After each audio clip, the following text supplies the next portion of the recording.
Welcome back, everyone. Here we are at Awaken Your Inner Genius. Happy Easter to everyone. And what better way to celebrate Christ consciousness than to be here talking about the Creator's principles? And so what a fabulous day to do so. We have an incredible team lined up here on the screen. It seems like lots of interest in this particular subject. You see John Bonzel, Jim Porter, Karen Elkins, Ken Pearson, and Margaret Rue. We've got a full house tonight, and so that will be a lovely, lovely discussion. Lots to share with you here today, but before we jump in, we are going to do just a quick meditation to the ocean, and I'm wondering if my beloved Ken would just lead us through the meditation, please. Yes. All right, settle down, and this is where we decentrate as opposed to concentrate, so it's a little bit of unwinding. And the waves of the ocean help us to synchronize to the rhythm of nature. Nature is a 1-2 beat, which matches your heartbeat. So go ahead and open up your heart and try and tap into your own heartbeat with the rhythm of those waves as you unwind your thinking. Let your thoughts get longer and longer. And I'll say some words from the Divine Iliad that might help you to initiate that process. My soul quickeneth, as the glory of thy anointing light descends upon me. Thy light is all around me. Thy light shines through me. Thy light encompasses me. I am dissolved in thy light. My light and thy light have become one. I am immersed in my light. I am in thy light, knowing thy light, and here I say, be thou with me, so that I will not be myself alone. And that's it. You're not alone. That divine light is within. And as we unwind, we get more in touch with it. So just take about 30 seconds to just let your thoughts get longer and longer, and let those waves allow you to get to that stillness as good as you can. And remember, God knows what you're capable of, so you don't have to stretch. Just be where you're at. We'll take 30 seconds, we'll come back.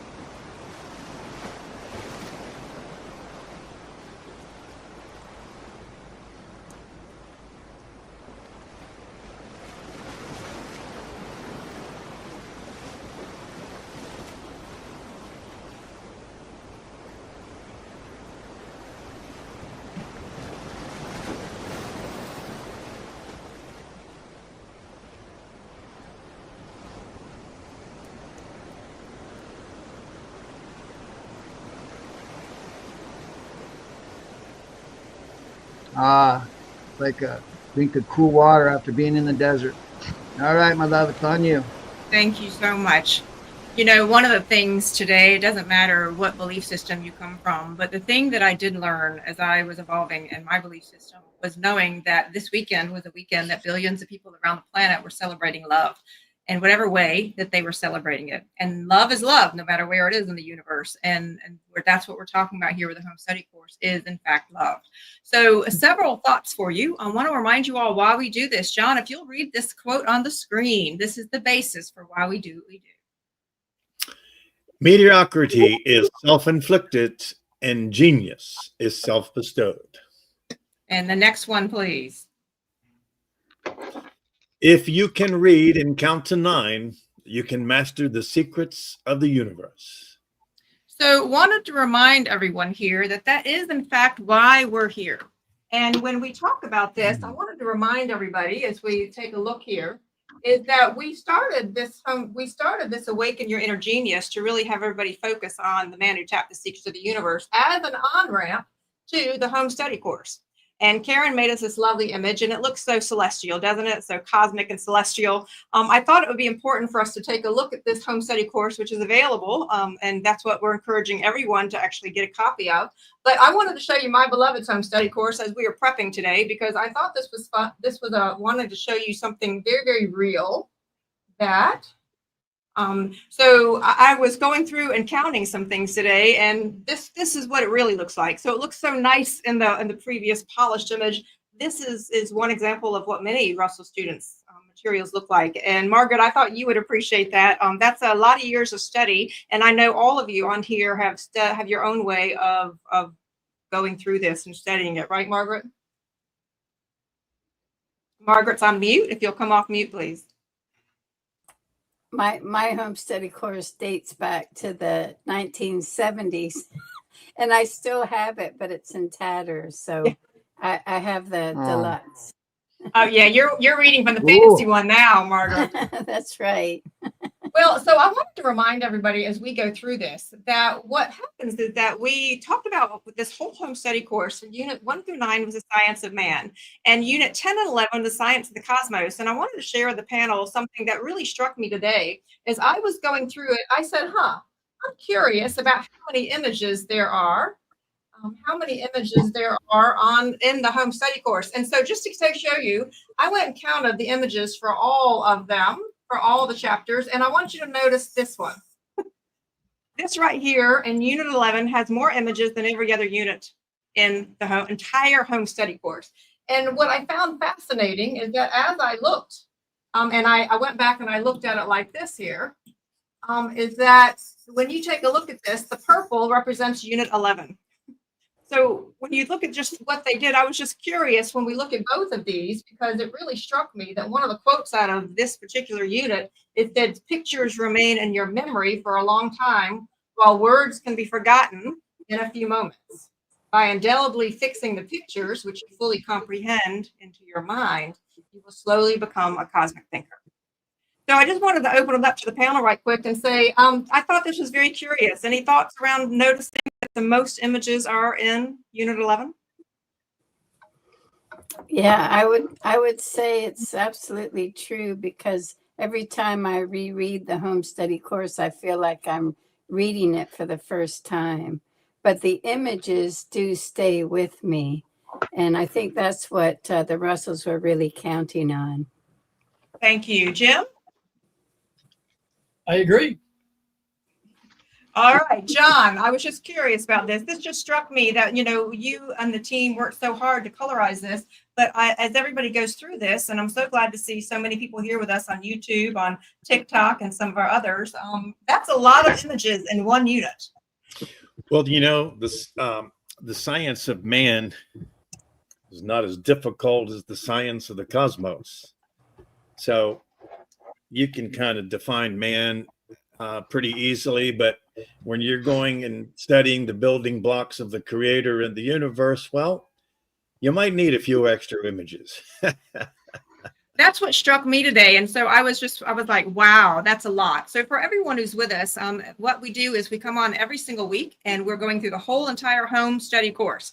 Now, I did want to mention, James, if you would show right quick before we jump in. Before you go further, sorry to interrupt. I just wanted to read from that segment of how amazing this message is, because you're right, Mr. Bonzo had a big part of getting this colorized.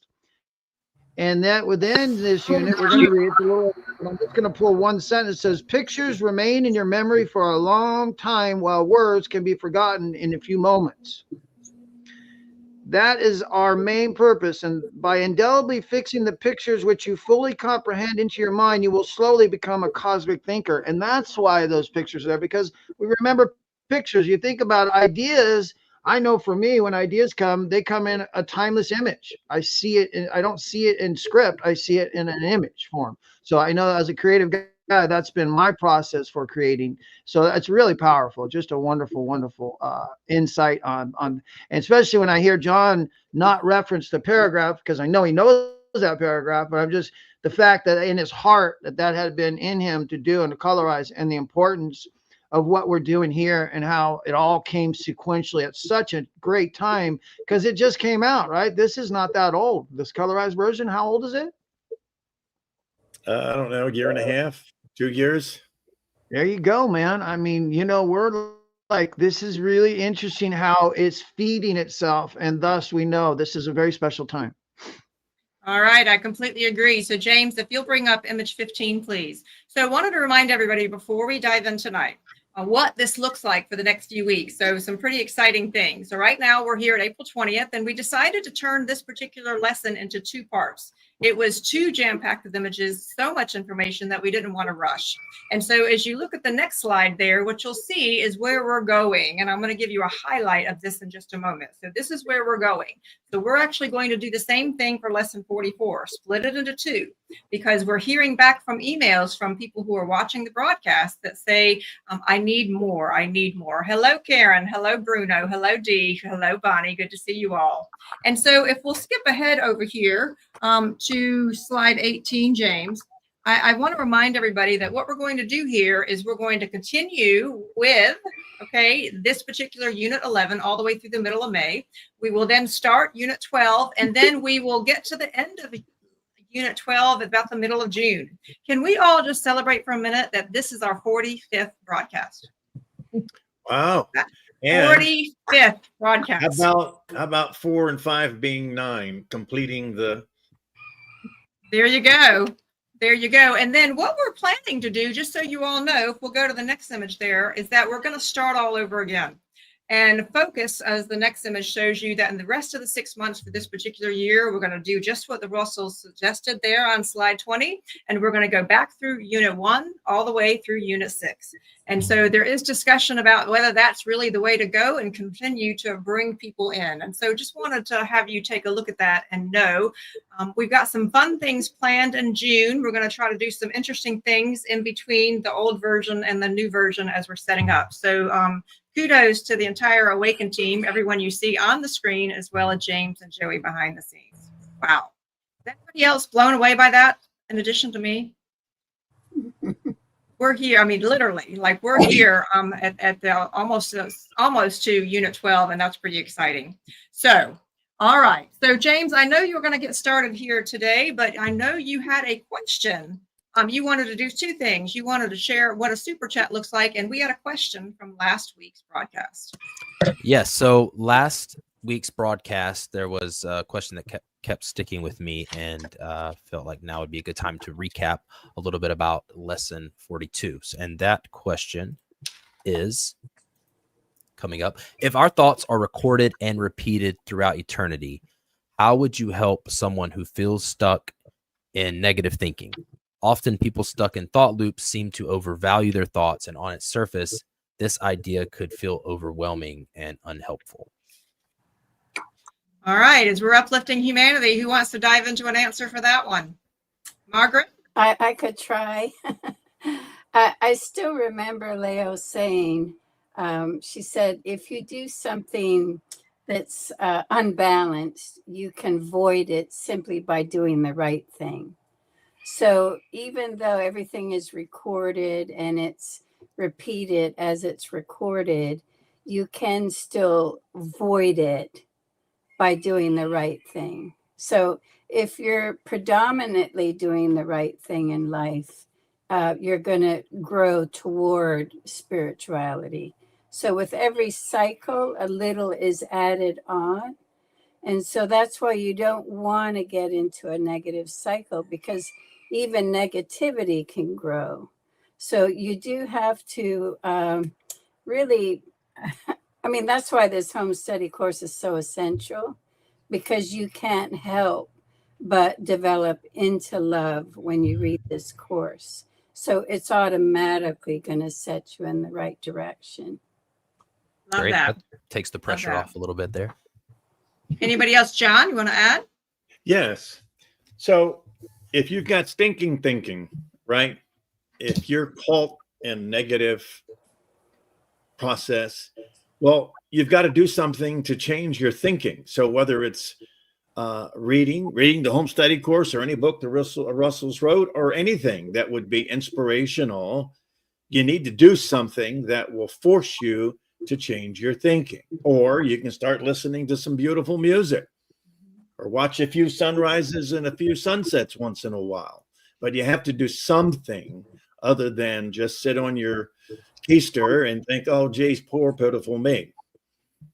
What I discovered during the most difficult times in my life is I went to gratitude. So when I walked through, I would walk through the world and say, I'm really grateful that I have legs that I can walk. I'm really grateful that I have eyes that I can see.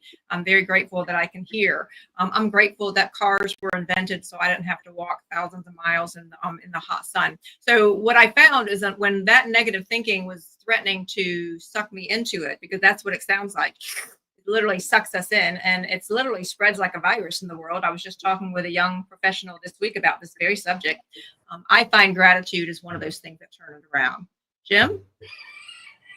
Walking and hang on. Looping, which is a good example, it really is a great example. Looping through the same thought or patterns over and over again simply causes those thoughts and patterns to manifest themselves. The old saying is, if you don't want it in your life, don't give it a thought body. Well, how do you avoid giving it a thought body? Margaret touched right on it. Meditate. Meditate regularly and often to escape that thought body. And eventually, once you have gently escaped that thought body enough, it stops appearing. Okay, Margaret, and then I'll have Ken make a comment, and we're going to get started. You know, if people are in stinking thinking, they should get outside themselves and be of service in some capacity. And if it's of service, it can be to other people. Maybe they should get a puppy, you know, because a puppy forces you into action that's constructive. They sure do. So, you know, I mean, anything to distract you from the stinking thinking. Okay, love that. Ken, if you want to weigh in before I have James show us a super chat, and then we're going to dive into the first page of tonight's lesson. Sure. Yes. This is one issue I certainly have dealt with in dealing with people with addiction issues and dealing with the disease of addictionism. And, you know, what you're talking about is a long pattern. So if I had heard somebody and they said, well, how do I get somebody out of that? I would say, well, they've been in that for a long time. And everything is a building process. But what you can do is surrender. And that's surrendering to me was surrendering to something greater than myself.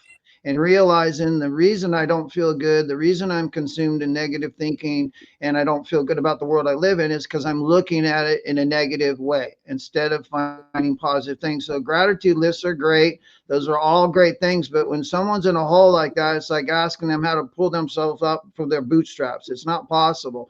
So that's where other people come in. And so I would encourage whoever's asking the question, it's counseling and it's repetition of helping them to see their thought life, to see what patterns might be going on in terms of a loop, right?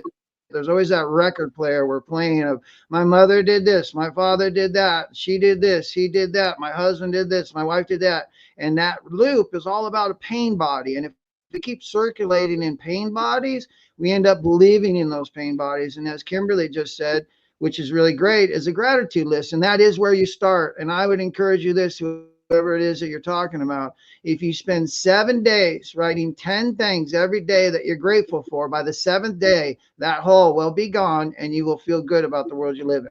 7 days, 10 things. All right, so there's some thoughts there in the comment box. If you'll show Rita's comment, and John, if you'll read that, please.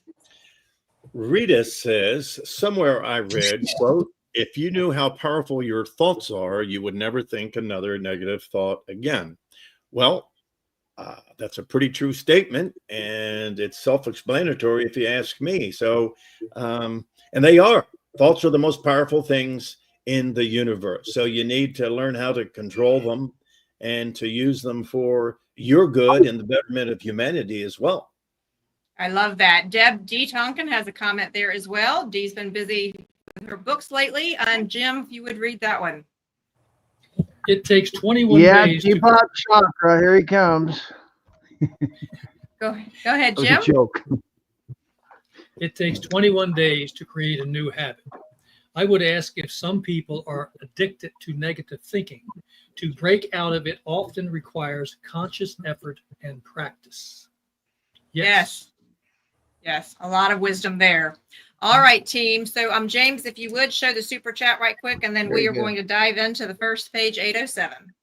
All right. We've had a few people who asked how to even do a super chat. There are 2 ways to support the show aside from purchasing a copy of the home study course or The Man Who Tapped the Secret of the Universe. One of those is if you would go to buymeacoffee.com/awaken your inner genius. And the other is to do a super chat right here on YouTube. So I will show you really quickly how to do that.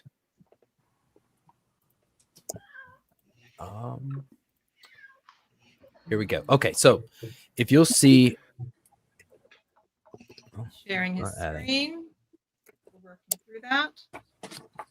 There we go. All right. So if you'll see right here, we have YouTube pulled up. So if you scroll down, and you could also you scroll down to the chat at the very bottom, you will see a little dollar icon.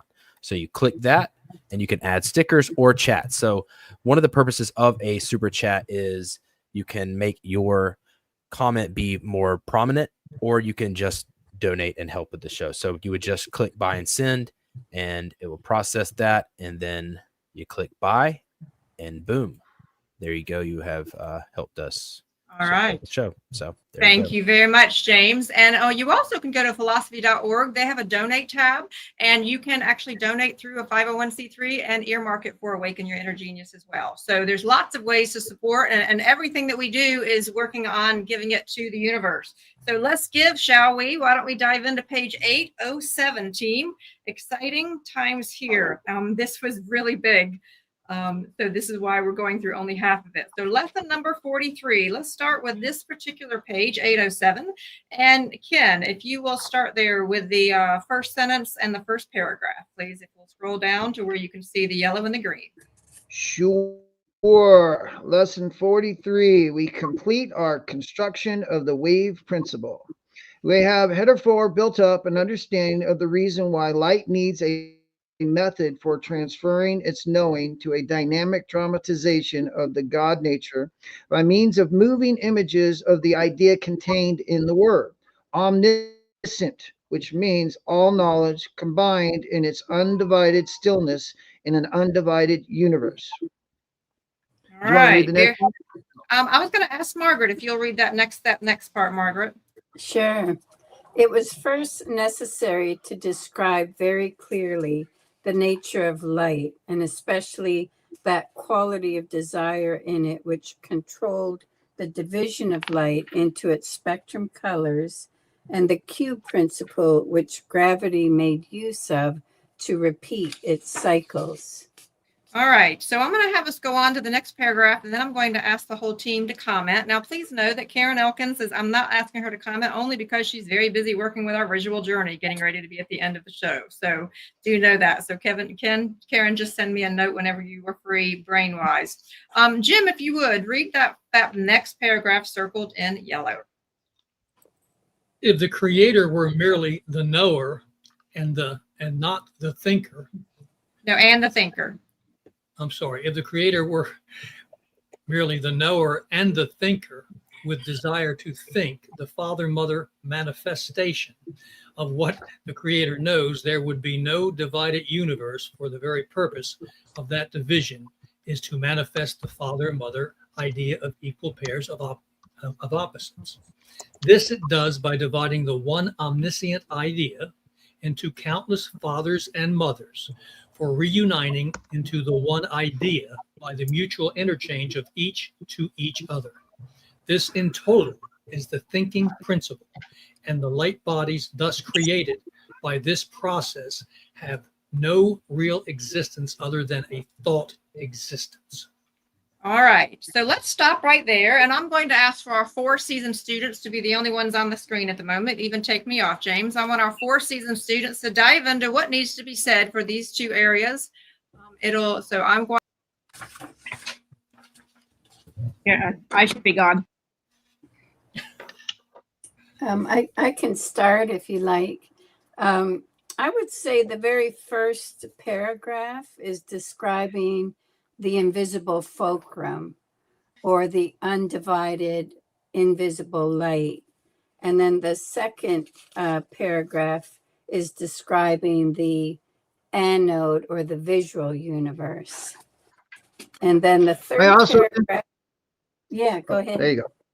No, I was just going to say, did we read that third paragraph? We did, right? Yes, we did. Yeah. Okay, just keep it up. Sorry, thank you, Margaret.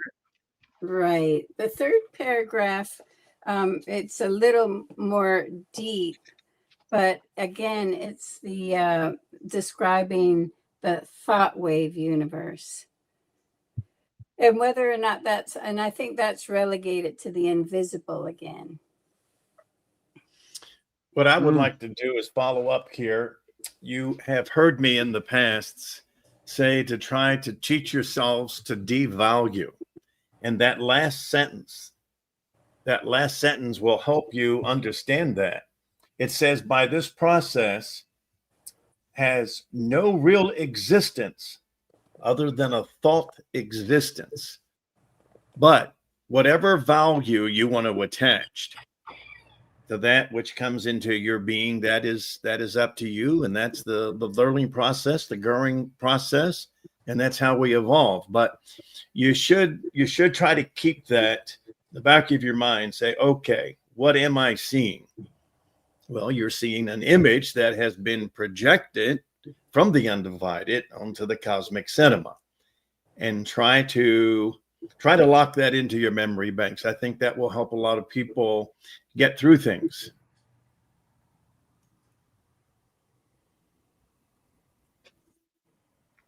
Okay. Jim, you got something? I want to read the first two sentences on 808 underlined, second paragraph. Okay, let me just comment on that third paragraph, if you don't mind, before you do that. And I just, I think it's really brilliant. This really helps me to understand what's going on in this message and why there's so much talk of the undivided, divided, and then ultimately male, female united in a physical form. And that is like, why do we even have a world? Why do we live on earth? What's the purpose of man, woman? And this is where it's explained here in this third paragraph to me, is saying the creator, which is the undivided one, we're merely the knower and the thinker with desire to think, the father mother manifestation of what the creator knows.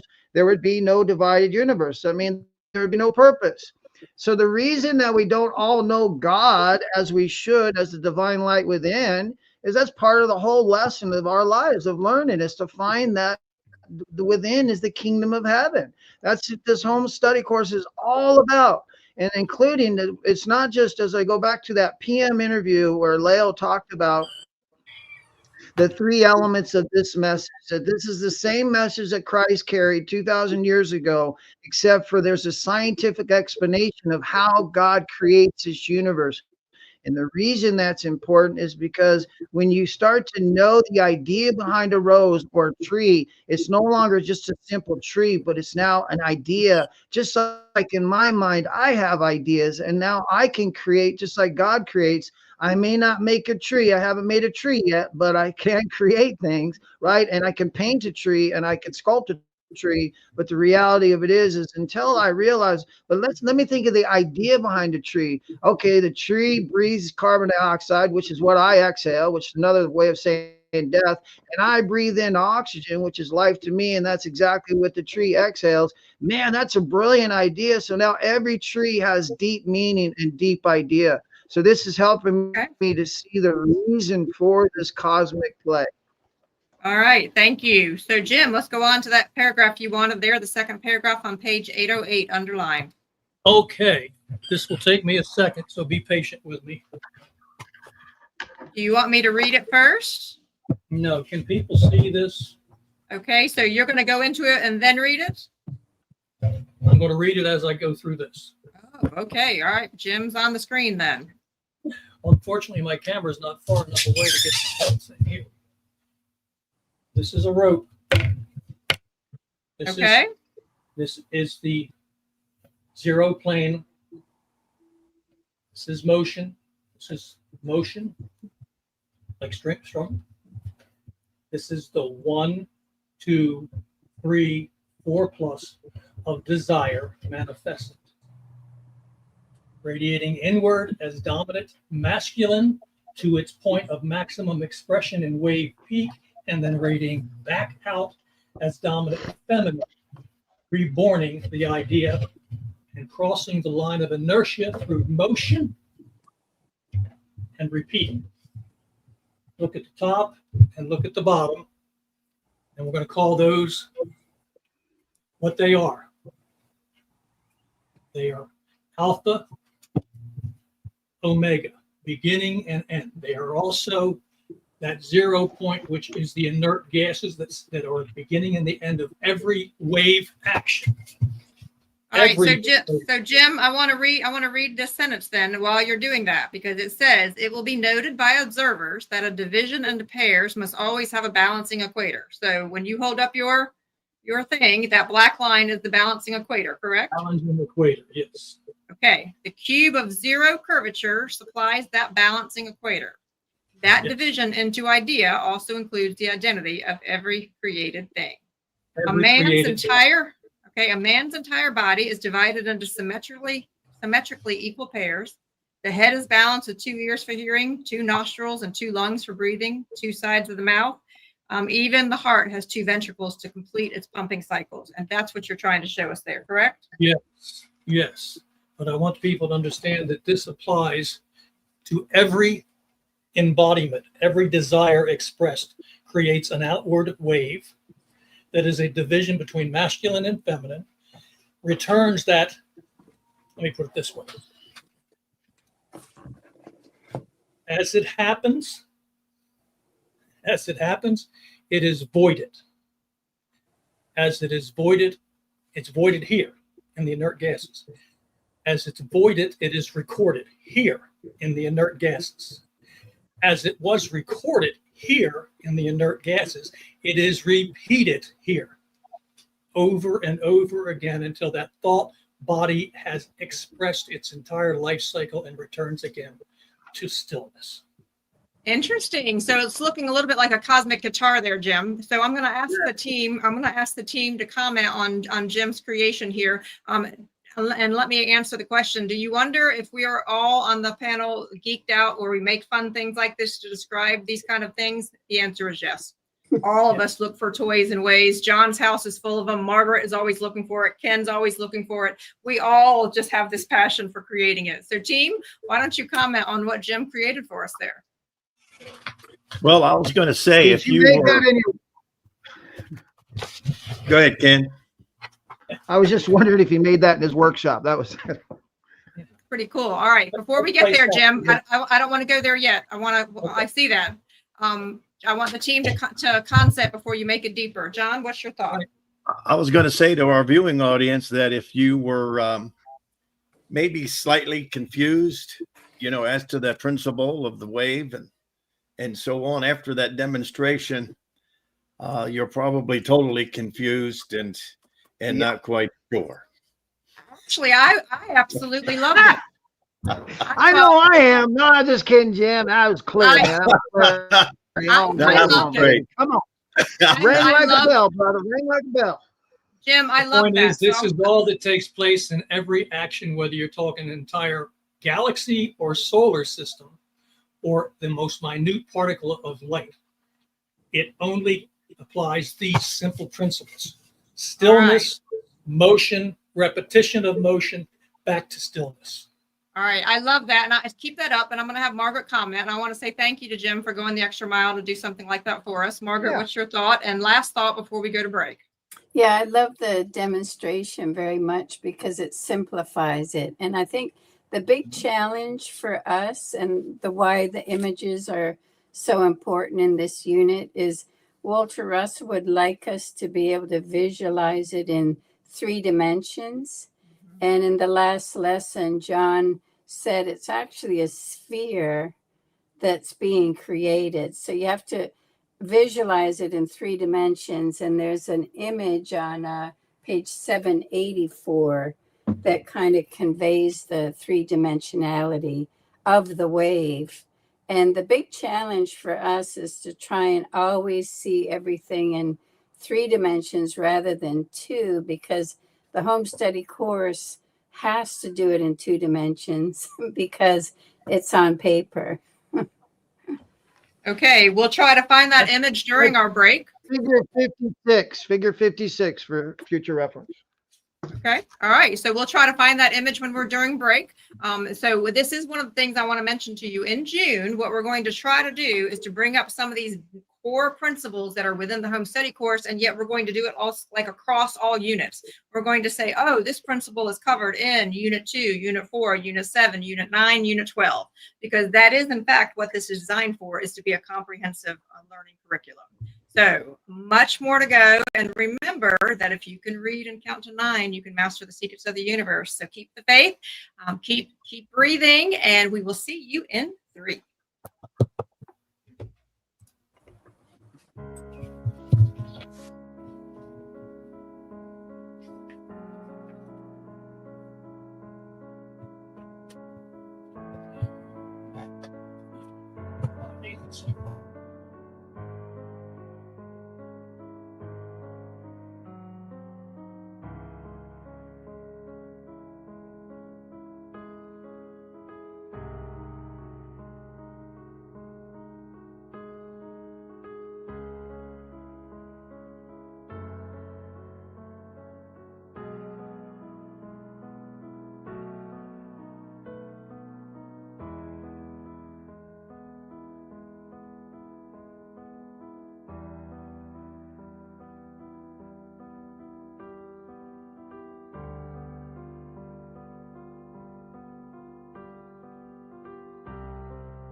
All right. If you are within earshot, please find your way back. Find your way back. You know, it takes a lot to be able to pull off this particular program. And here I am broadcasting from the Russell Museum in Waynesboro, Virginia. Always such a pleasure to be here and do this program with my fellow panelists, who for 45 Sunday nights, plus the extras that we've done, have been really, really dedicated to this. And so as we go through this, let's go ahead down to the bottom of 808. And Margaret, I'm going to ask you to read the yellow line and the green line, because this is why we're spending so much time on this particular wave principle. So we'll scroll up there. This is the bottom of page right there. That is why. That is why real knowledge of the construction of the wave and the why of that construction should be known. To draw conclusions based upon observed illusions is to make assumptions of truth and takes much needless time and effort from man.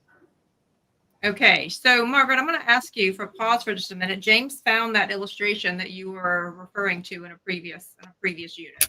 So let's bring that up, because that's all working here on this particular page. And you had mentioned that what we just talked about actually referred to this particular image. Take a look. This is what you're talking about. Yeah, and this is really one of the three-dimensional images that are so powerful, because even in his commentary down below, he says its spirals revolve as cones in 2 of them, while in the central 4, the spirals revolve within 1 plane. So in other words, that's why we have 4 locking points, because the 4 that's in one plane, which is the horizontal plane, it's the interference patterns that we see within the sphere that's actually, it's created by those 4 in the one plane. So that's why, like, if you can visualize the wave in 3 dimensions, it changes everything. You know, Okay. it really does. And I remember Bonnie in the prior lesson had asked, well, at what end of the spectrum am I? Actually, we're in all of it. You know, I Okay. mean, we're every color, really. You know, so in other words, it's a graduation of the entire process is manifested by our bodies. Well, and what I'd like to have everyone really look at, it says there and the right above the where it says figure 56, it says the cube and the sphere are the sole working tools of creation. So if you would just comment on that right quick, John, before we continue with this particular lesson. That's what we keep going back, the cube and the sphere. Right. We talked about that earlier, that those are the only 2 tools the creator used to bring the demonstration of idea on the cosmic stage. And if you can, like I said earlier, if you can fix these images in your mind, so when we talk about the wave, right, you know, the wave can only be created from the cube and the sphere interacting with each other. So don't try to overcomplicate it and overthink it. And, you know, unless you're going to MIT, just try to keep it simple and generalize it. All right. So Ken is taking care of the cat who is trying to play the piano behind him. I guess even the cat is inspired to make music. So You know, So- I will say something on that, if you don't mind. And I thought that was really good because it's going to come up later. This particular, matter of fact, what Margaret was talking about, BB will come up later in this lesson. It'll reference it about how difficult it was to be able to show these shapes and how they take form and why it had to come in sequences like that. But as John said, if you keep the cube and the sphere in mind, all these shapes will really make sense to you. They actually end up making, doesn't matter what form they are, you know, the basis of them come from the cube and the sphere. And I really like what Margaret said. You know, every thought has within it all the color spectrum and all the progressions of every element of how every element of matter is created. So some said about thoughts about outside of ourselves. Well, no, every thought has a wave and builds a body within your own consciousness. Every thought is a body and creates a body within you. So when someone talks about being in a hole, it was said it's because you've been in repetitive negative thinking. That's how those holes happen. So Okay. this can also help you to get out of those holes too, ways to get out of them. It's not that complicated.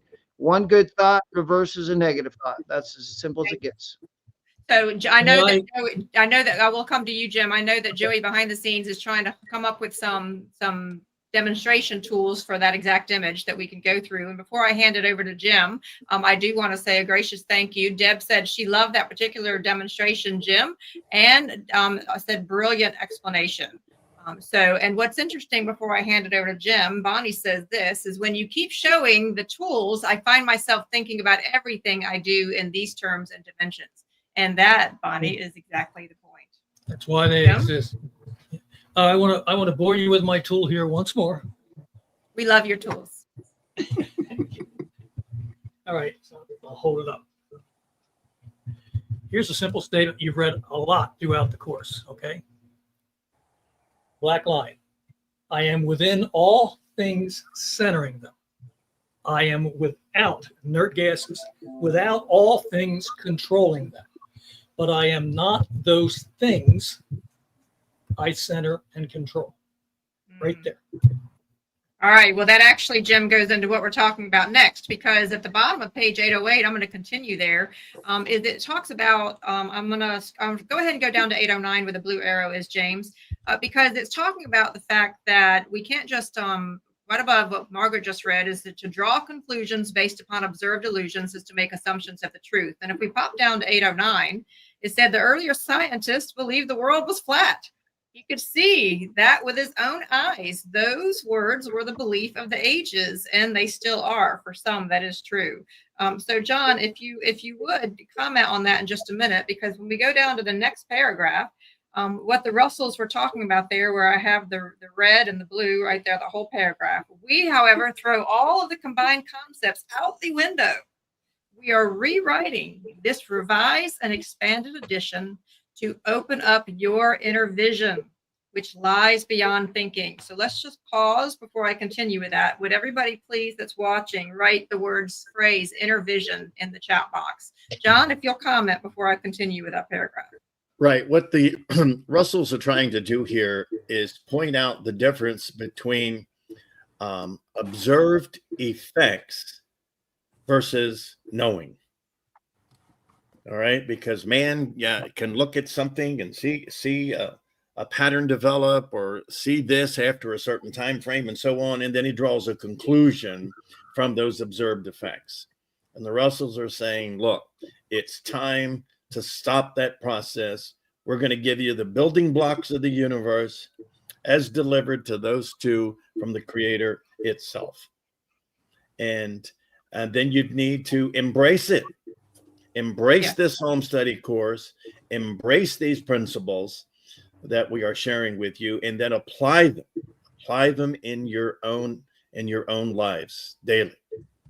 So I want to read these next two sentences, and I'm going to ask Margaret to comment. So when they said, open up your inner vision. So inner vision is a really, really important word. You see it underlined there, which lies beyond thinking. This is known as imagination and inspiration. And these are the qualities which cosmic thinkers have acquired to such an extent that they can see that light of creation within themselves with inner vision. This is a quality which cosmic conscious illuminates have to a very great extent, and geniuses have attained to a lesser extent. Margaret, if you'll comment, and then I'm going to Ken. You know, I think that inner vision and inner knowing has to be really developed through a lot of study, but also through quietude and stillness. Yes. And when I think of like even the human body, it's something we can see. But you know, the Russells say that man has overlooked space. In other words, space is not empty. But even though we're within this body, the totality of us is probably maybe, 50 yards out. I don't really know how far out. But when we walk in a crowd, we're really walking through one another. And we don't see that visually, of course, but we can know it because the anode, which is our body, is the visual aspect of us, but there's also an invisible half that has, similar weight, but it's way out there. So we call that our countenance.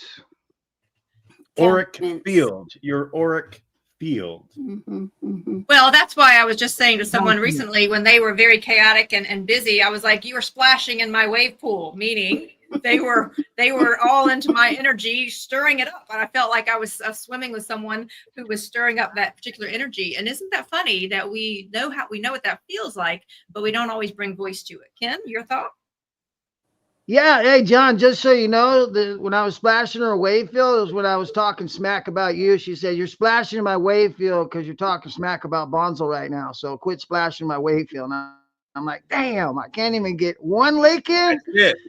See that? Kimberly had my back. Thank you, honey. Yeah. Well, she's like, don't splash in my wave field. And I'm like, man, I'm just dogging on him. What's up, man? Come on. So let's pause. Before you continue with that, Ken, I was not going to say it was you, so you're confessing. But what I do want to mention this is I'm confessing.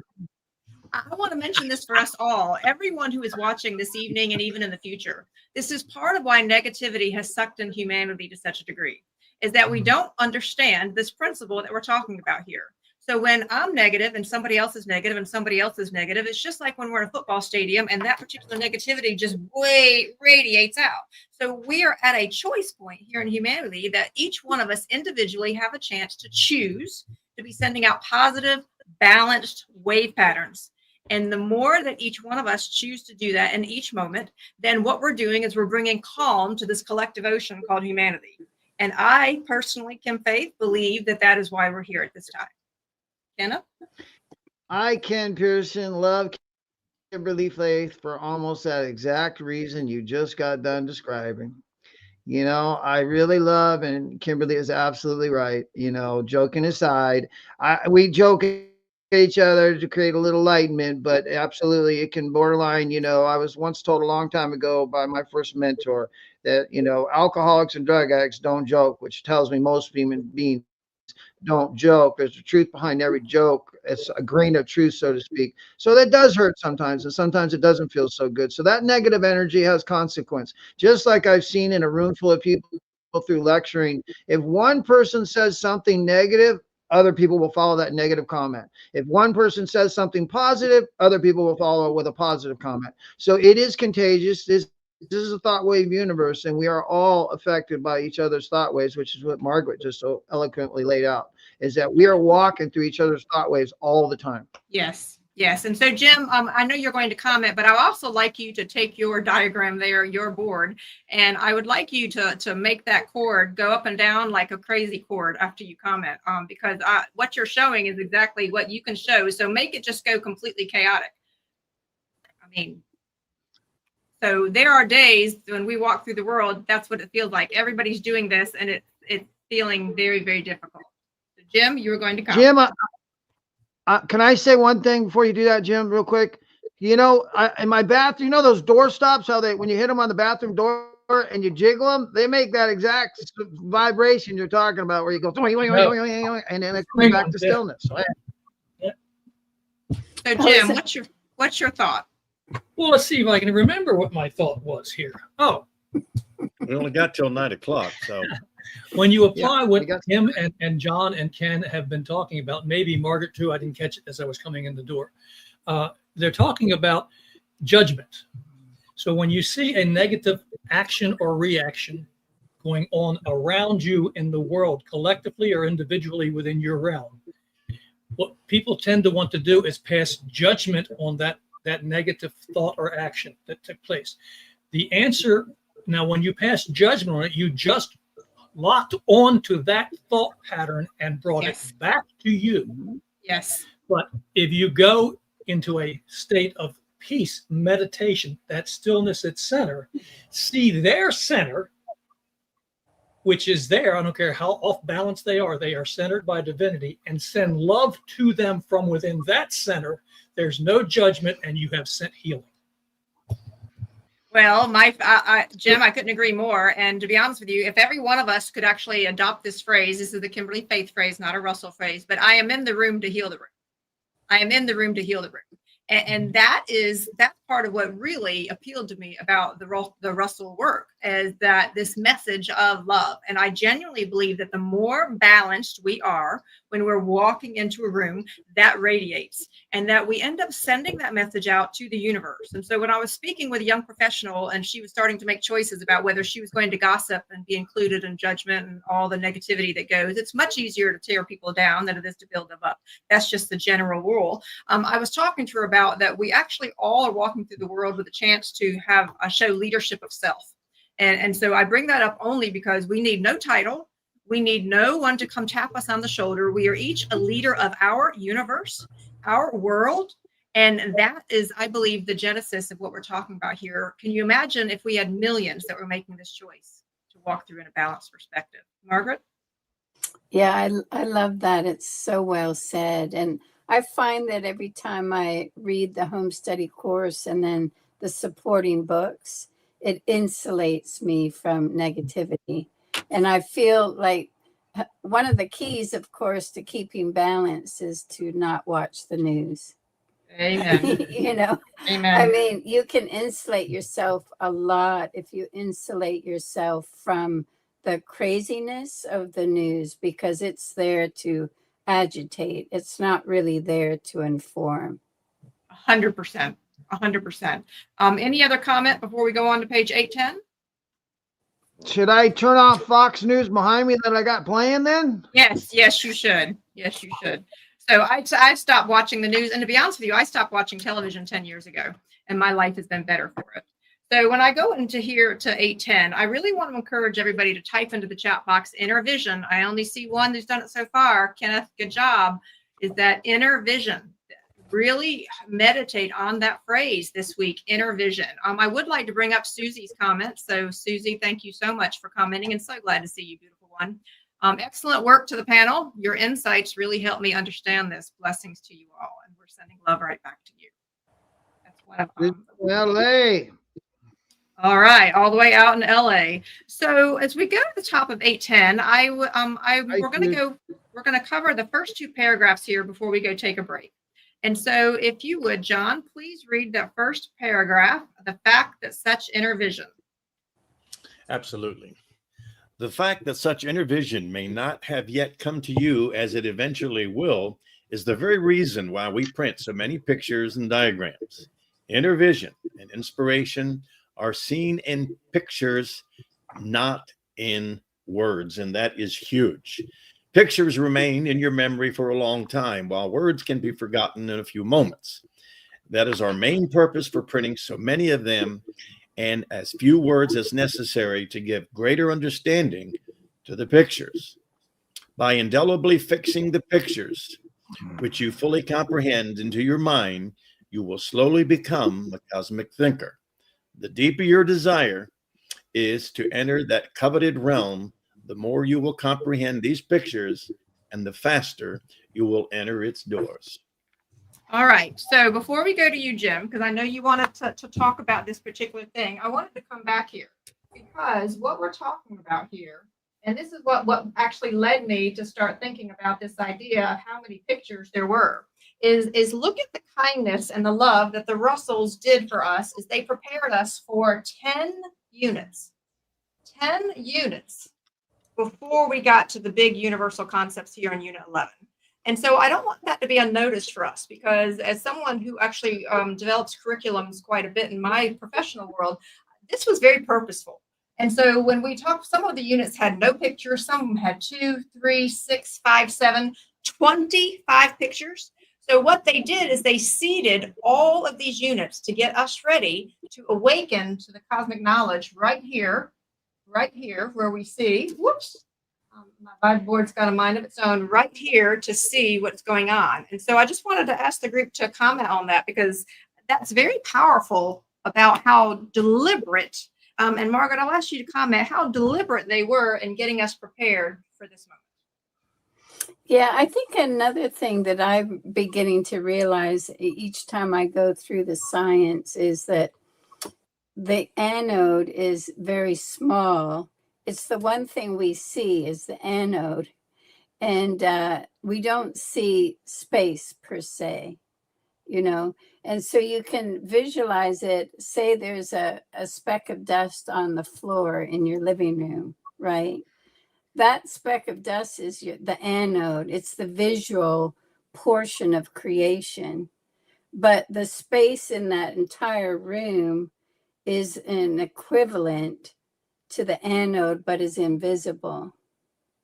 So, all right, say that one more time. Say that one more time for me, Margaret. I need the dust analogy again. Okay. So there's a speck of dust in the middle of the living room, right?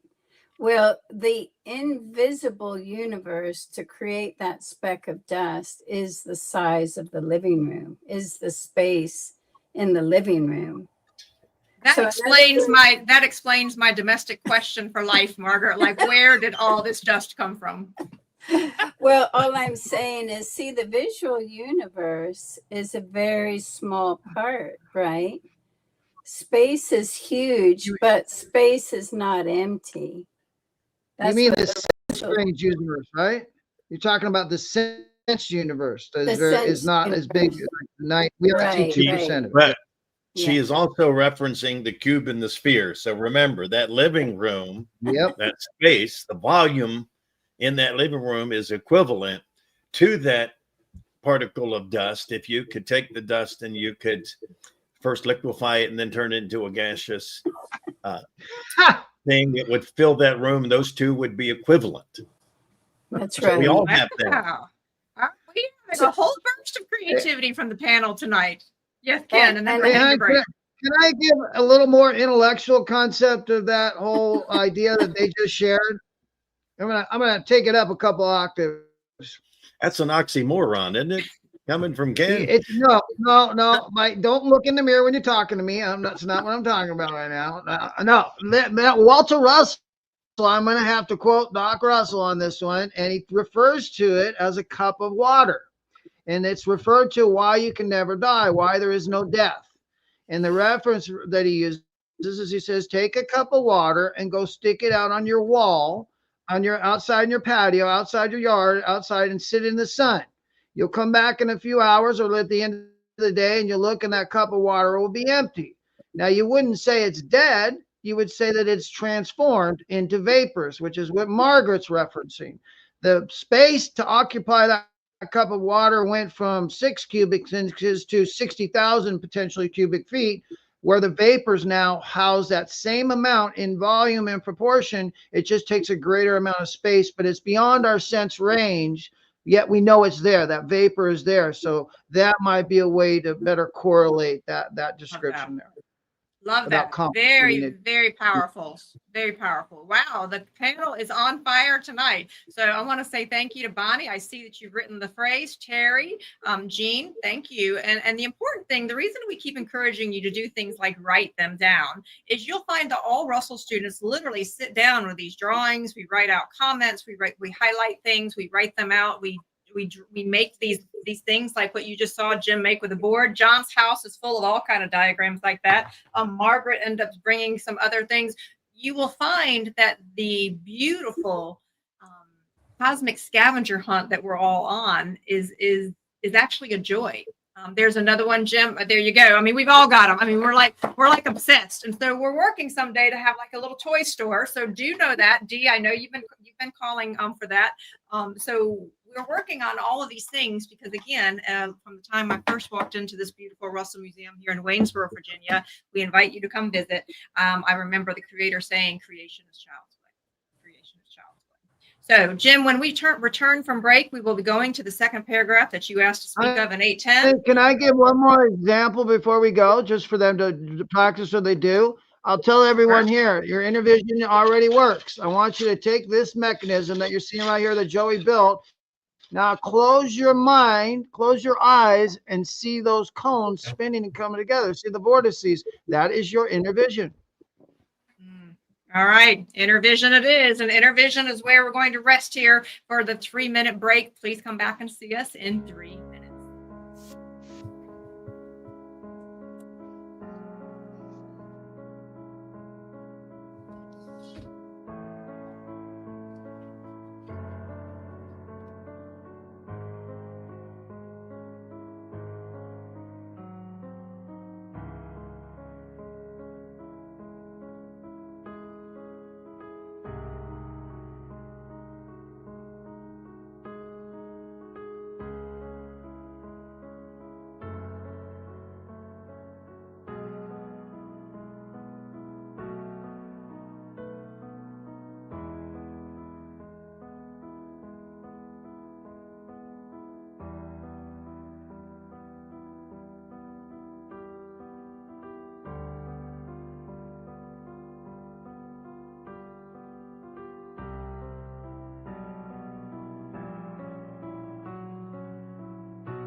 All right, if you will find your way back, please.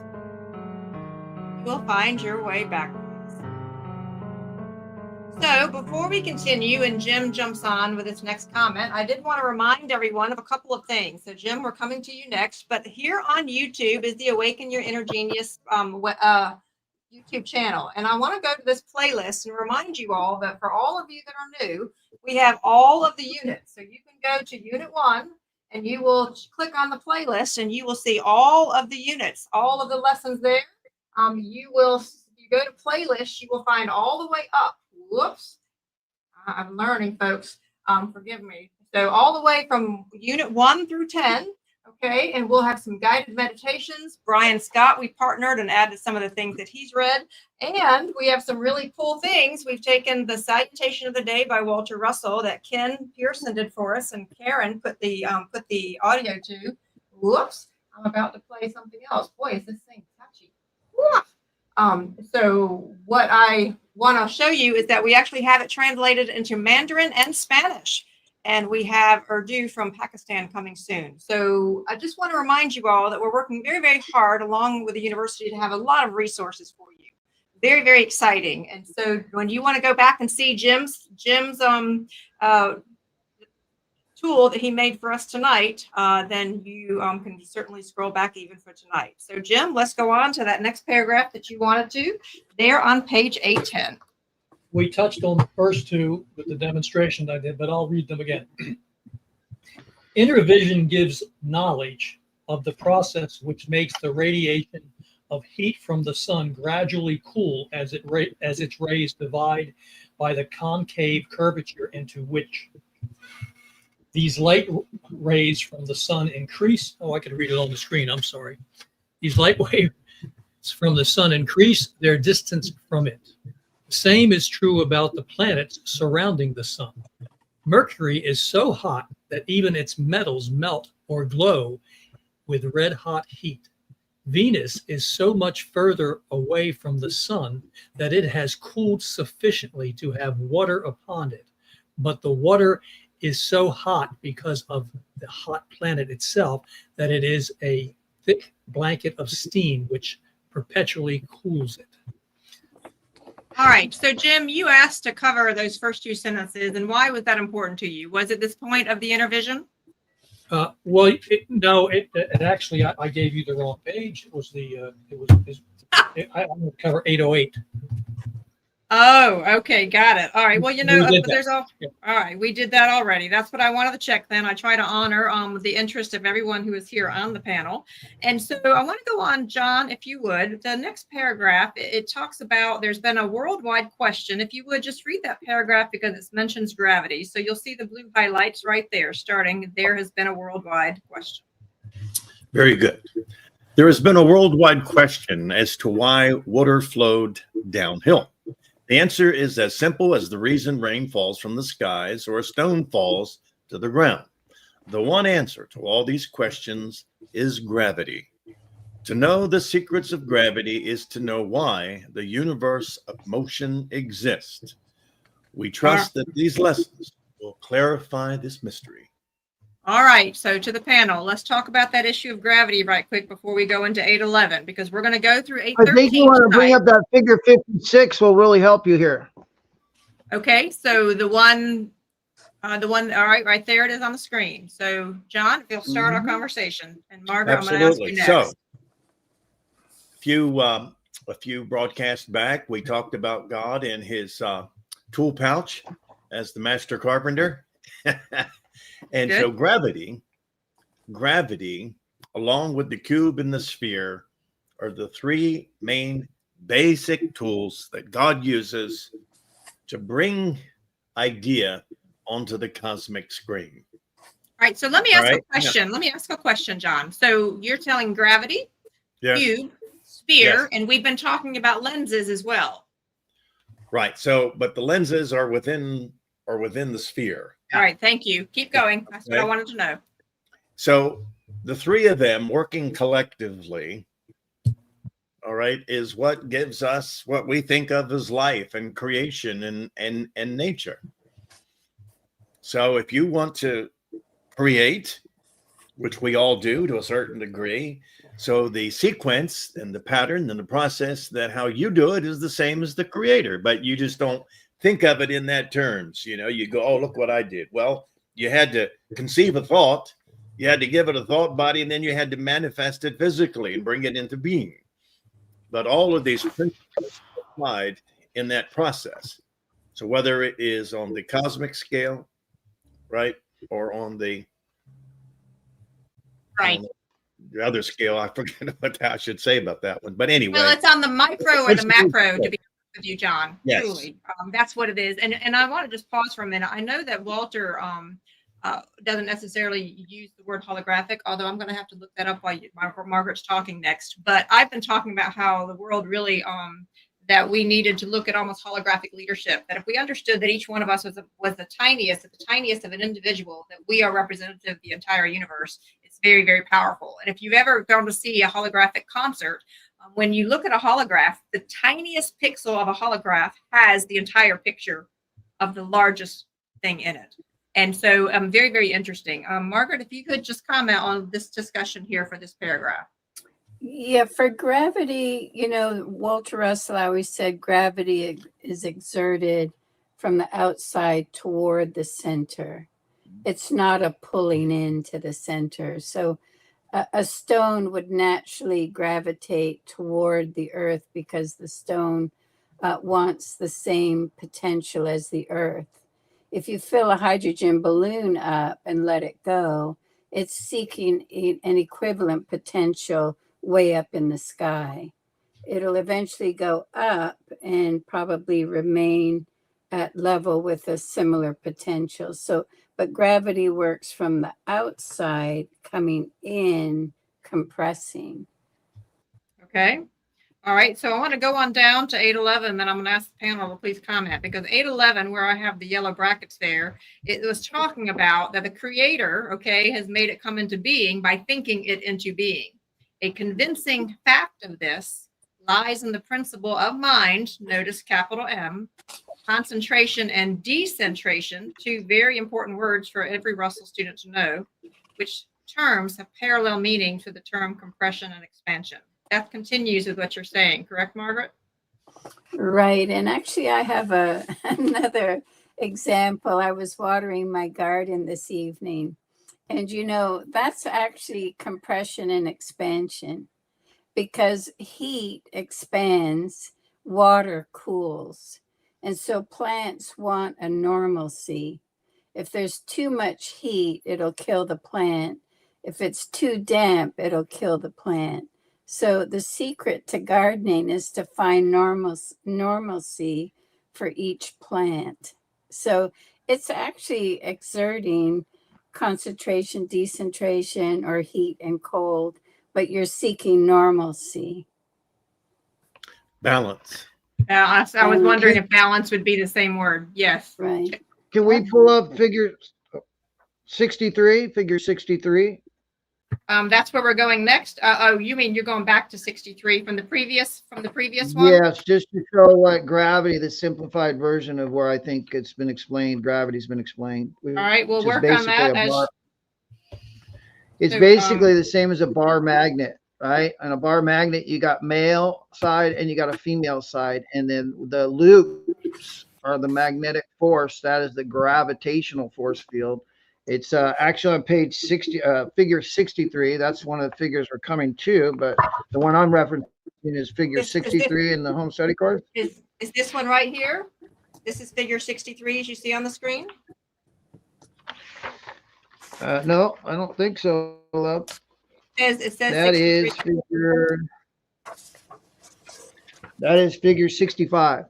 Okay, so you want, it says 63. That's 63. Yes. I'm sorry. The other one you had up before was 65. There you go. Yes. So that top one right there represents a bar magnet, and the lines that you're seeing represent the gravitational force field that the bar magnet creates. So when we think of gravity, can we go back to now figure, and this is just, I'm going to simplify it, figure 56, James, please pull that back up. Margaret said it really well, actually, earlier when she was referencing the tetrahedrons, and John was just talking about the cyclonic.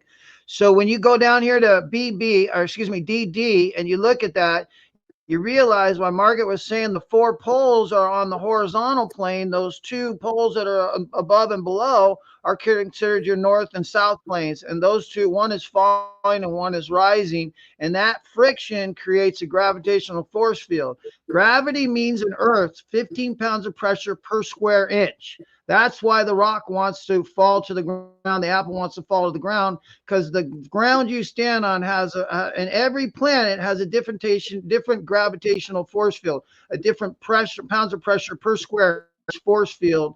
Just like if we were on different planets, we would be taller and longer because of the gravitational force field of that planet. So each unit in this universe has its own gravitational force field, which is beautified by the example of the cyclone, the tornado effect, which gravity compresses and expands. It does both. So that's why in Russellian terms, gravity is considered the desire force of God. It's a great way to say the desire force of God is gravity, because it changes mathematically, but it's always the same principle.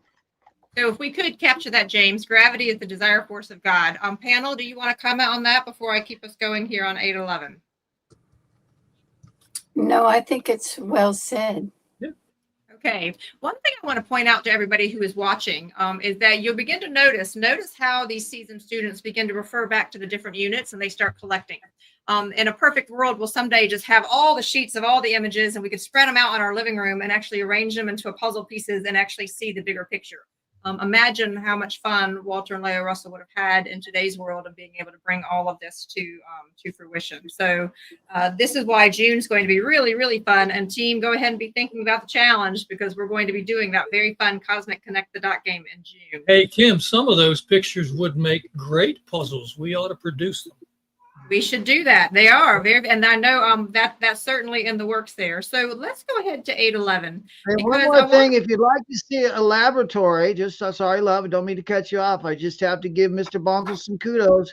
We go to Bonzel's front room, you will see a laboratory of all these works. You would be blown away. We're talking light crystals, we're talking rings, we're talking cube spheres, we're talking everything.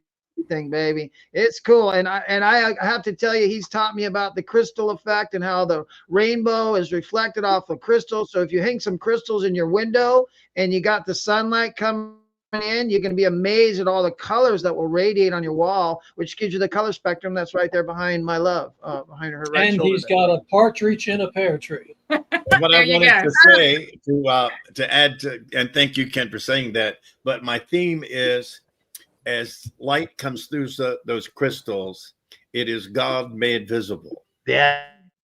Isn't that beautiful? God made visible. Write that down in the chat. God made visible is the rainbow. God made visible. All right. Wow. So I just want to say kudos to the team tonight. I don't know what you all had to drink today and what light you're bringing in, but I mean, you all are on it tonight. I'm so For me, it's the Easter bunny and these jelly beans that I've been eating. Maybe it is jelly beans, not the bunny. Yeah. Maybe it is the fact that we just have a huge love vibration wave, collective wave that we're all riding tonight. So maybe we simply invite in that love.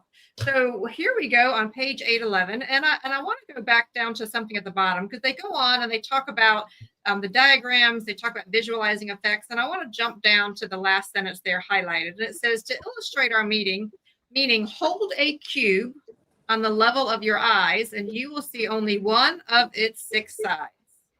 Holding it lower still, you will see 3 of its 6 sides. So to all of you that have a cube here, let's go ahead and demonstrate. Well, look, what page? 811? I'm sorry, what page? 811. So we all have a cube somewhere easily handy. So if you would, John, go ahead and illustrate for us. What does this mean here? So, all right. So we got a cube here, right?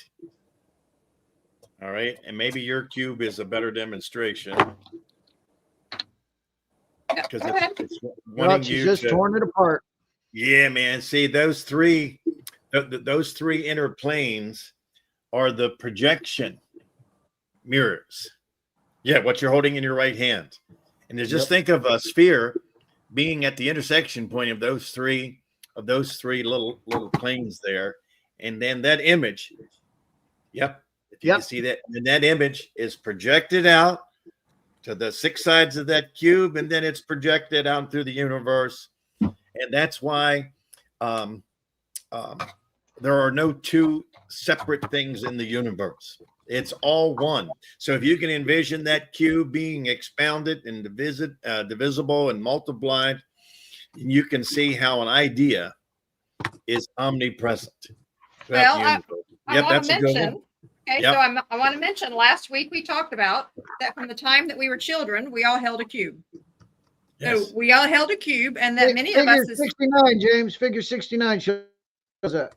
and as children, we held a cube in our hands, and many of us held a ball. So truly, from the time that we were born, we were holding the secrets of the universe, and we didn't know it. How stinking fun is that? Wow, Kimberly, you're on fire tonight.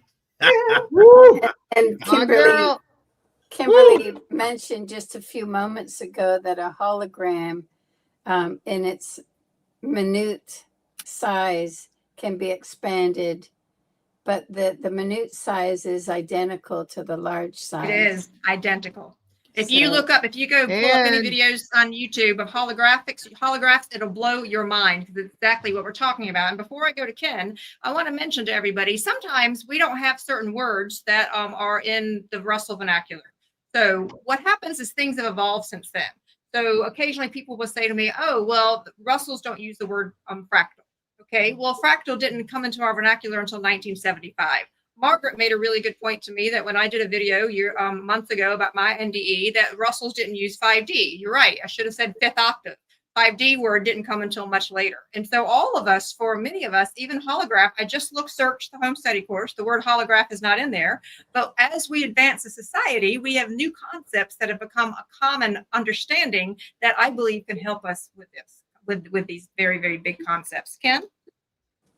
Yeah, I want to go back to the holographic comment. Thanks for bringing that back up, Margaret. And reality, and you said that Doc Russell didn't talk about, Layla didn't talk about it. In fact, that's all they talked about, telling it was all an illusion. It's a light wave corpuscle, which is another way of saying holographic. Yes, Just so but you know, the light word, wave is but the word It's a holographic is not anywhere in the home study course. I just searched it, all 1,000 pages. So I'm inviting all of I us agree, as but- Russell. I'm inviting all of us as Russell students that I believe that's actually part of our responsibility and part of our privilege is to take what they gave us and expand it into these larger concepts. So Kim, you're saying it isn't there, but it's. It is. Mm. There you you think it's there, but it's not really there.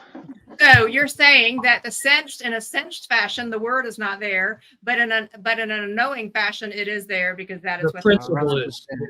Ask any one I of the long-term students online right now if they know that term means exactly that. I feel like I should have a bell whenever we have big wins like that. I want a little ding, ding, ding that comes down for us when we have big wins. Well, All James right. can do that. Okay. He can have a bell ready. Hey, I was just gonna say, I know John's got one around there. Come on, Bonzo. All I right. do, actually. So I'm going. Karen is making some comments there in the chat box. So please follow her along. She's working on getting things ready. I'm going to keep us moving here because we're going into this next big image. And so I'd like you to take a look at page 812, and then we're going to go to page 813 that explains what happens on 812. So I want you all to get a picture of this in your mind. And since we scroll on that, let me go ahead to the vibe board here. I have it pulled up. If you want to take a look here, this is the width of it. Okay. Yeah. It's a good way to hold it. So let's make sure we have that. For those of you that have your home study course, you want to zoom in on this. This is the image that we're referring to as we get ready to go to page. Can I make this bigger? All right. So I'm still learning the vibe board. I'm working on it. So let's go on. John, if you would, let's go ahead and scroll down to the top of page 813 and describe what figure 65 represents. You know what's beautiful about this, and plus being colorized. All right. Well, I'll read first if that's what you want me to do. 1 second, Figure- John. 1 second. Yes. Just 1 second. Just so Kim knows it's here. Oh, Ah, ding! There's the thank you. bell. Thank you, Jim. Bell's been rung. Okay. Go ahead. Figure 65 demonstrates the optical principles of octave multiplication by biconvex lenses located on the gravity bar in the direction of compression. There are 4 pairs of these lenses which compress, each one located at octave positions in their waves in the same order as the octaves of the elements of matter are located. Take note that these are enclosed by the cubes of zero curvature instead of spheres of maximum curvature, as shown in the previous diagram, where curvature is necessary to continue motion. So if we go back up to our drawing, right? Okay. Or hopefully. Okay. Yeah. Board. James, I have it on the vibe board, or James will bring it up so we can see it more clearly. All right. Now, so if you can just imagine that bottom bar, which they're saying is a bar magnet, right? And you see where 0 is in the center. Now, you know, Dr. Russell and the Russells, you know, they took negative out of the out of their language later on. But in this particular purpose, it helps man to understand, because science, that's what they talk about, positive and negative. But look at both ends of your bar magnet. Do you see a minus sign? No, it's plus plus, isn't it? Right. And so look at the pairs of the biconvex lenses on each side. All right. And so we're talking about optics. We're talking about projection. Ken, this is your field of endeavor with the, you know, cameras and so on and lenses. Maybe you could expand on this a little bit. Yeah, you know, the one thing I want to point out about why we got plus plus is because we're dealing with bioconvex as opposed to concave. So that would be why we got the plus plus. But John's making a great point is what it's illustrating. That is a carbon wave field right there, which you hear Mr. Porter talk about all the time, about the 4.5 octave carbon maximum potential. And that's how it reaches it. So what you're really watching is you're watching how light rays, if you think of how they come in and they become, and as John has said, that spheres in that center, and they go from a wide to a smaller, smaller, smaller, which creates matter. Each one of those stages interweaves light, is now just being weaved into a conical cone to create the illusion, as Kimberly stated, of holograph imaging, if you will, and we could call it a light wave corpuscle for Russellian terms. But this is definitely a process of magnification. That's what he's exemplifying, is magnification here. Okay, so let me pause for just a minute. Here, because as we go through this, so a special thank you. We have a super chat. I tell you what, every time that comes up, it just makes my heart so happy, because we get to continue doing all the fun things, and it's just like you throw a little mini party, Kenneth. I want to say a big thank you to you. That is just so awesome. And as we go through this conversation, we're going to go on. I don't know how I feel about you talking to another Kenneth like that, but under this, guys, I think I'm okay with it. Thank you, Kenneth, very much. That is very kind of you. Very, very kind. It's very much appreciated. So, Jim, if you would, I want to go ahead and go down to more about the drawing on page 813. So it says that down there, it's the second full paragraph. It says the drawing clearly marks the location of bioconvex lenses. Can you please read that paragraph along with where the little green star is? James will pull that up now on page 813. The drawing clearly marks. Yes. Okay, scroll up because we're ending at the dotted line. A little bit more, James. Perfect. Right there. Thank you, Jim. The drawing clearly marks the location of the biconvex lenses within the cube enclosures of zero motion. Observe carefully that as compression multiplies in the cube, which encloses the larger lenses, the cube itself compresses at the mathematical ratio to include the next smaller lens. This ratio follows the octave wave relation to the elements of matter, which are endeavoring to multiply in each succeeding one of its 9 octaves until they succeed successfully at the 4th octave to close the whole carbon. All right. So God, that was such a turn on. I'm telling you, that was so exciting. I think that culminates everything. I'm sorry. I just got a little excited there. That was a really cool paragraph. Well, I That think was a there's bit- there's a lot that goes into this whole conversation. So let's ask the panel just a comment there. So we're getting here towards the end of our time. We are only halfway through lesson 43. So let's be really clear. Halfway through lesson 43. We very purposely did that. In a moment, I'm going to be asking James to pull up some questions, and we did even have a question from Dee Tonkin, one of our previous sessions. And I want to pull up her comment right quick. Dee says this when we were talking about the dinging and the bell. She said, I'm like the angel who earned his wings and It's a Wonderful Life, the bell of the Christmas tree. I totally think we need that. Every time one of us gets a big cosmic idea, I think there ought to be like a little bell that goes off. I'm sure in the heavens and the cosmos there is. So We'll have to record one. Yeah. Yes. What needs to be said here before we have James bring up some other questions? Margaret. Yeah, coming back to that last image and the bar magnet, at the centering point there's no motion. There's absolute stillness in the center. So on the magnetic film that you demonstrated a few lessons back, it would show no motion in the center. So that's actually, you could call it a cathode plane, or it's actually one of the surfaces of the cube, and then it's being concentrated to either end of the bar. All right, so let's get ready to show that, Margaret. So first of all, Margaret, you didn't see our fun toys. So John, these were some of our toys from last week. And John, Yes. you said this one goes counterclockwise. Red goes counterclockwise. Wind it in. Yep. Go ahead. Yeah. Okay. Yep. This goes. One's out All right. and one is in. There it is. Okay, now I wanted to show you that. We have so much fun with this, but I did want to go back to what Margaret said. So Margaret, if you would, you've got it in your head about how this happens. So Right. we showed a few sessions ago. Here is one magnet.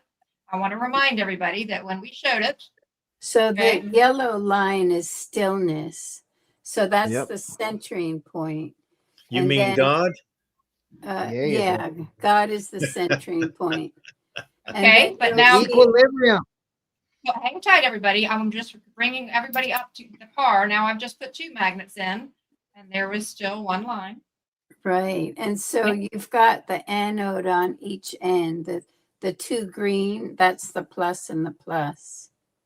Okay, I just put three for those of you that had not seen this before. This is Margaret's contribution to the Awaken show. Now we have four, and you will still see one line. See, so what's so interesting with this is the centering point of the magnets always stay in the center. So each individual magnet has a centering point, but when you combine them all, it actually moves to the center. So God is always seeking the stillness. Ooh, maybe we just drink that in for just a moment. Wow. Yes. So the fulcrum is always stable and always centering all motion. Well, this And Kim, I have another thing we can demonstrate next week. I'll explain to you. you all know we love our toys. We love our toys. And so I want to just go back to this when we go back and talk about rhythmic balance interchange. We also talk about this is the fulcrum. And this is what we're talking about here, right? Mhm. That's right, because the fulcrum is still, but that's where all the power comes from. Okay. All right. So any comment before I end up, James, if you would come on, let me know if we are ready for the video, and then we'll have our Q&A session. Kimberly, I Yes. want to just for a moment here.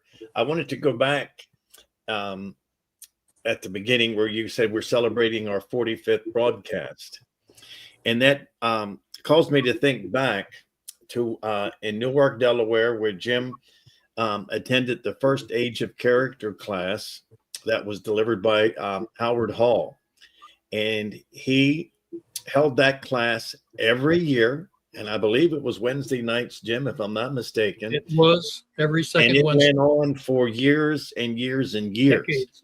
Now we're talking middle to late 70s, and you move forward, and then look how technology and look where we are today, broadcasting to the world this Yes. message. And so I just wanted to, just point out how we have progressed and how this message is being delivered in the same concept, but in a totally Yes. different manner. Well, That and is before where I- I saw a scientist from DuPont come up with the first cube example. He brought it in with him, bless his heart, and I've been using it ever since. All right. So before I hand it over to James, I do want to mention something as we mentioned Age of Character. So I really wanted to honor for a moment Jim's partner, Jackie. We know that she refolded earlier this year. And I had a participant recently ask me about why she had not seen her and she had missed the announcement. And I simply wanted to honor her for just a moment. So Jim, just know that we, the Awaken Your Inner Genius, fell under their original charter for the Age of Character Club. And I simply wanted to honor that with love. Okay, Jim. All right, James, if you would, are we ready for the video? Yes, we'll go ahead with the video and then we'll do a quick question and answer session afterwards. So if you have questions, go ahead and put them in the comment box. This is a video from Karen Elkins. Enjoy. Oh.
All right. A very gracious, if I could have the panel all come off mute, please. A very gracious, I'm going to ask the panel to comment in just a moment, but Karen, you've been quiet this particular episode because you were working on some of these things behind the scenes. Just a nugget or two about what was inspiring you to pull together some of these visual journeys. I'm convinced that Leah Russell herself must be tapping you on the shoulder to try to bring some of these things to life. I think the thing that is the most important to communicate is that the optical lenses expand, and as they expand, you get from hot to cold, and it shows you the compression between the male hot energy and the female, which creates life itself. And the creation has to be done by the cool compacting into that ice phase, which is important. And so when you actually look at a camera as a way of looking at a lens, you can see how the apertures change and how the focal points change and how that actually begins then to create the movie. And until you kind of get, I think the other thing that's important to know is in the box, when you see the tiering of the scales, that you understand that happens not only at a micro level, but at macro level. So it happens outside in the cosmos as well as inside. So you see it in your body, you see it in nature. So then when you go to walk around and you take that walk, you can look at how a tree grows. You can see how water funnels down a hill. It just literally electrically, it's an electrical universe discharging its energy. And when you can kind of see it from that perspective, you kind of get the understanding that the wave is contained by the cube and its organized growth pattern, and that the cube, but the sphere is where it unfolds in a controlled manner. That to me was what I got from this lesson. Okay, so panel, I'd love to have you comment. Margaret, then John, then Jim, then Ken. Last thoughts, Margaret. Yeah, I when I look at a tree, what's interesting about a tree is as it matures, it grows very dense in the center. But as it ages, it hollows out from the center. And so sometimes you'll see a 2,000-year-old tree. There's a park in South Carolina. This tree is 2,000 years old. It's still alive. It's totally hollow. So as things age, it actually ages inside and works its way out. It hollows out. Okay. I just want to make a comment on that, because that is exactly the thing that Walter Russell talked about. You only are made of water or fire. So water makes it grows, but also water makes it disintegrate. And so there you can see the expansion of the contraction of what the cycles of what water does. And so I think when it's to Margaret, it speaks clearly to that. All right, we're heading to the end of our 2 hours here. I know everybody's going to be worn out. This has been, wow, if you could feel the power surge. Any final comments, John? Well, I want to thank Karen again for a wonderful, wonderful demonstration of these principles.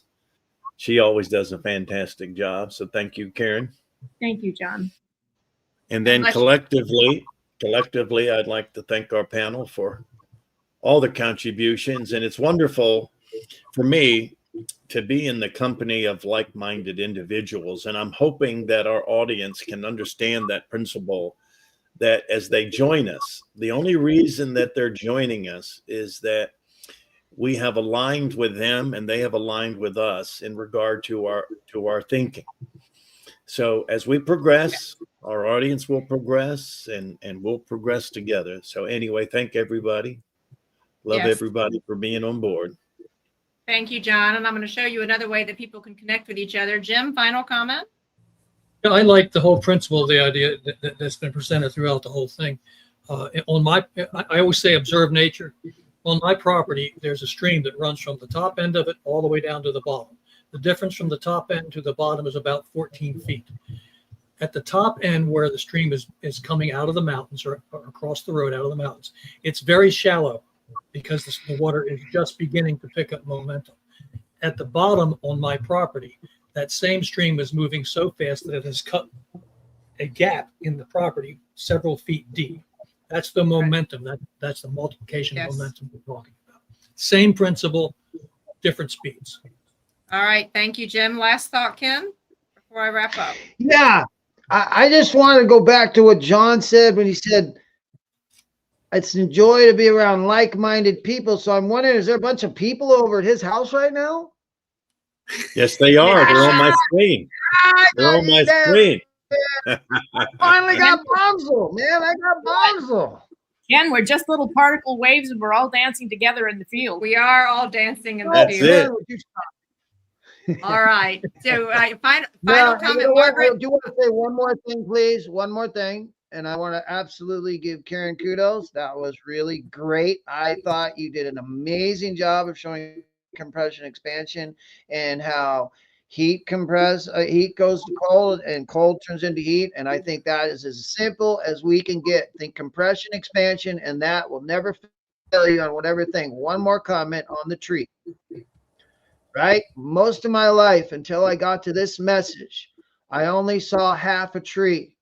But we all know there's an entire root system below the equatorial plane of that ground where that tree is harvest, right?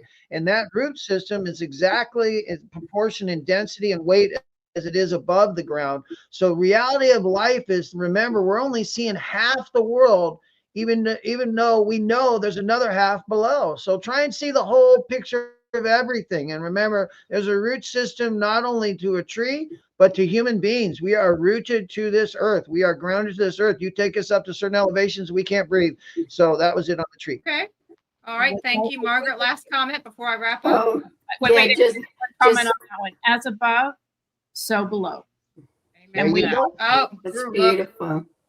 There we go. So Margaret, sorry. Well, I was just going to say, last week I went to a presentation by a scientist, and he has a company where they're taking tar sands in Utah, and without heat, just with liquid magnets and light, they're separating the sand. They're getting clean sand, pure water, and hydrocarbons very Ooh, efficiently. that's So I approached him afterwards, and I had the Russell cosmogony in my hand. I thought he must know about Walter Russell. And he told me, he said, I've read it all. Oh, the home study course too? Yes, the home study course, all of it. So there's there's an application for the science Bravo. right there. There you Well, go. tell him to join us. Margaret, All here's right. That's right. interesting part, because he did talk about the transmutation of elements in this end. He did talk about it. And when you realize everything, gravity is the thing that makes things glue together. And that's the heat and the compression of the different lenses that makes it scale at the periodic table. And it oscillates, between one side to the other. So when you actually understand the principle, one thing he very much says about technology is once we understand those principles, we won't need to dig it up out of the ground. Mm-hmm.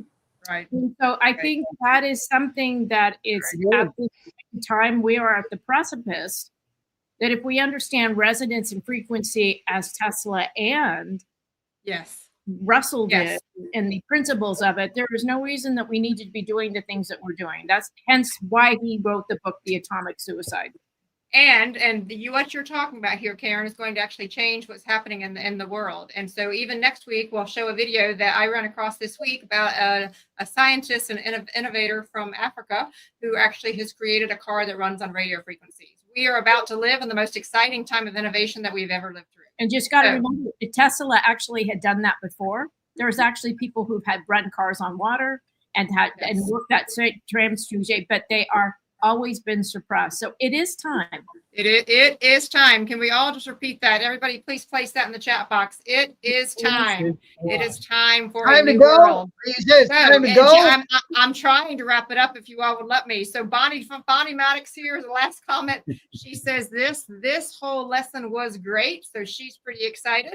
And I did want to mention, because we have students, you also can go to philosophy.org, and please understand that under the museum, there's a gallery and you can see all kinds of images. But under the store, there are also events. And I wanted to mention something here, because you can also get the audio lectures that John has been talking. He's going to be broadcasting about that very, very soon. But there are other events. So you can join other students where you can actually go and join when you can check it out. So I wanted to be sure to encourage you that there are 2 events each month that you can go and talk to other students. You see how much we enjoy each other. We love these conversations, John, do we not? We love having these conversations with each other. And there's not a whole lot of us in the world. Let's multiply that by many. So it is time, Miss Jean. That's our final comment. Much love to you all. Have a fabulous week. Ride the wave of love, and we will see you next Sunday.